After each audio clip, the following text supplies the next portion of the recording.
During the Game Boomer Shenmue stream, Dave and I talked about why Japan is so rich, despite having a relatively low population and almost no natural resources. Because that was a Let's Play, and not me actually sitting down and figuring things out, I stumbled all over the topic, as I'm apt to do. So let's actually go over this a little bit. In Professor David Landy's book, The Wealth and Poverty of Nations, he explores the question of why some nations are rich and others are not. He basically comes to the conclusion that a variety of factors caused Europe to be the world's powerhouse. Landys believed that Protestantism in Northern Europe drove the population to value hard work, punctuality, free thinking, and the free market more than Catholic Southern Europe, and significantly more than the rest of the world, which, while valuing hard work pretty uniformly, almost always dissuaded free thinking. He also believed in the hydraulic thesis, that centrally managed states kept their grip on power through the use of water control. And in the climate thesis, that tropical regions are, all things considered, harder to develop technologically. But most important to us, he believed that cultures that were higher in trust were more likely to be wealthy regardless of other factors. They could be poor in human resources, in natural resources. They could be isolated. It didn't matter. If the people were able to trust each other, wealth would generate for each person in proportion to how much work they performed.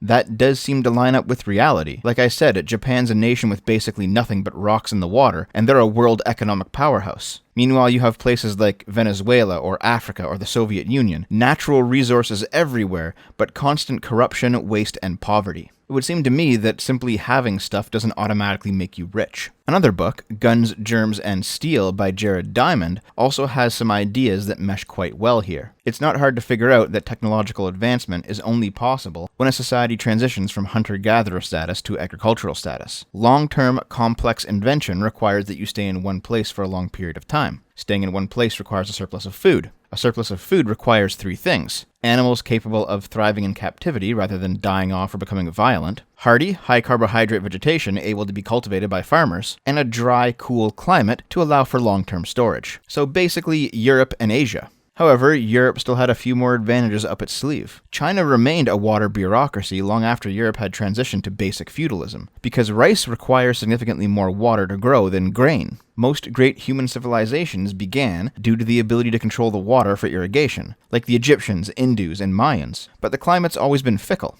and the states that survived stopped revolving so heavily around water control. Nonetheless, the extra food allowed for both organized religion and complicated bureaucracy, as society could now afford to feed priests and nobles. Europe and Asia also had a trade advantage. They were able to transfer food, animals, and goods along the same latitude, while African and American traders had to trade across climates, limiting their options. Europeans also cultivated an immunity to disease, from living closely with livestock to widespread trade and travel with other ethnic groups, to access to a wider variety of foods. These diseases would prove devastating in European contact with North America, where it's estimated that most native death occurred due to disease transmission. But ultimately, it would be Europe that came out on top due to the geography of the area. There's been many attempts to unite Europe under the same banner. The EU is only the latest one. And they almost always fail because the geography of Europe lends itself to isolationism. Different languages, ethnicities, and traditions are more likely to stay separate than join up. The European coastline is jagged and irregular. Islands are everywhere. There's great mountain ranges and dense forests.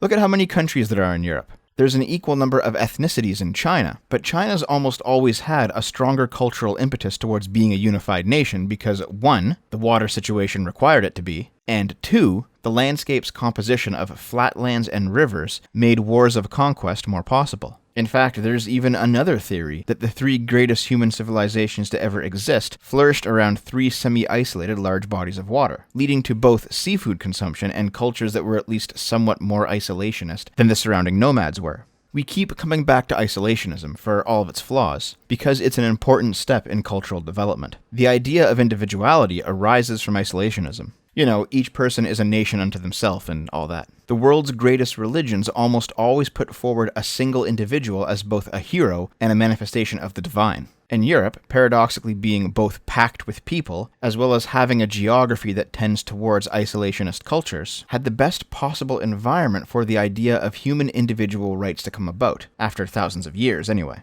Okay, we're way off topic, but this is all important stuff. A wide array of conditions, from climate to geographic, generated a culture in Europe that created individualism and thus kicked off the Enlightenment, which led to our modern technologically advanced society. And Asia was basically able to tag along because their own climate and geography allowed them to get about 80% of the way there on their own anyway. Diseases wiped out the population of the Americas and Australia because they never had a reason to gain an immunity to them. And the Middle East and Africa existed in a climate where a booming advance was basically impossible long term. My first takeaway is, hey, alt-right, it's not race that caused white people to be a dominant global force. So the ethno-state is an ideal that it would be a state for all people of the white race. It would be our homeland. It would be our safe space. My second takeaway is that when idiots like Alexandria Ocasio-Cortez talk about growing yucca root in North America because the brown immigrants are somehow intrinsically tied to the food from their native lands, she sounds like a moron who doesn't understand that race is separate from agriculture.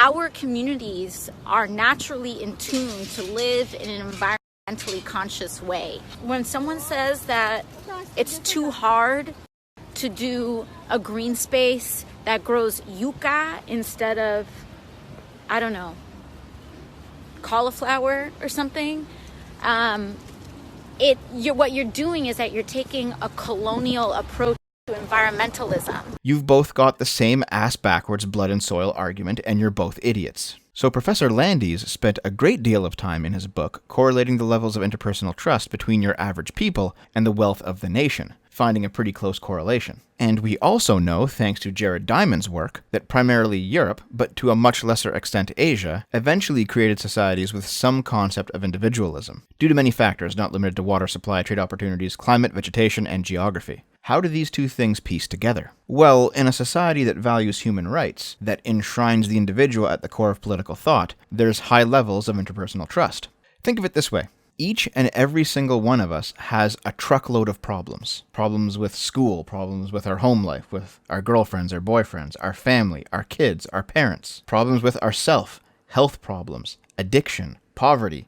You name it, we have it. And any one of those problems could turn us into an absolute lying, thieving, cheating catastrophe. But they generally don't, all things considered. Let's say you and I are building a house together. When we make the business deal, we're accepting that, yes, each of us has many reasons to simply ruin the deal, but we're trusting each other that we won't. When you trust me, you're inviting the best of me to step forth. And when I trust you, I'm doing the same. And when we both trust each other, we have time to actually do the work that we've agreed to do. If I don't trust you, I'm not going to be working on the house, because I don't think you'll be working on the house. So I'll be micromanaging you, hovering over your shoulder, double-checking your work, etc. But if we both just accept at face value that we're faulty people, and presume we're going to deal with ourselves as best we can simply get the job done and get paid. This is why the micromanaging manager at a retail store is almost always the cause of both his workers' malcontent and the store's long-term failure. This is why eBay wasn't the massive flop that it was predicted to be. Back when it was new, the general perception was that I would send you garbage and you would send me a check that I couldn't cash, but that's not what happened. People were actually honest. And suddenly you have online shopping, something that could have never been invented in a low-trust society. Just like there's a correlation between high-trust societies and wealth, there's a correlation between high-trust societies and societies that manage to develop at least some semblance of human rights, stemming from individuality born from isolationism. The G7 consists of America, Canada, Britain, France, Germany, Italy, and Japan, all European or Asian-based countries with high levels of trust and respect for human rights. Now, this development of a high-trust society can obviously be disrupted by an outside force. Communism absolutely ruined China in this regard. It probably could have been there by now without it, if Taiwan's any indication. Totalitarian systems of government, from communism to Nazism to Sharia Islam to all the rest, all share a tendency to turn high-trust societies into low-trust ones. I can't build the house with you honestly because I don't know if you're a member of the secret police, or a party informant, or if you're here to judge my vices and my virtues. A state that leaves people alone gives people time to trust their fellow man. It's why the free market works, because we're all given a good faith shot at it. It's why democracy works, because we're all able to have our say truthfully and without punishment for going against the grain. And it's also why importing massive numbers of people from low-trust societies without giving them time to assimilate will destroy us in the long run. We might think we're being humanitarians, but they just view us as suckers. We can judge a culture by what it produces, and Western culture uniquely produced the best civilization in the history of our species. It's not because of genetic superiority, though we shouldn't be ashamed of our genes. It's not because we stole it off the backs of somebody else, though we're not responsible for our history. It's because our environment cultivated the best way of thinking, of speaking, of acting in the world. I like living in and being a member of my high-trust society, thank you very much. I'm not sorry for it. I'm not ashamed of it. and I'm not willing to sacrifice it on the altar of political correctness.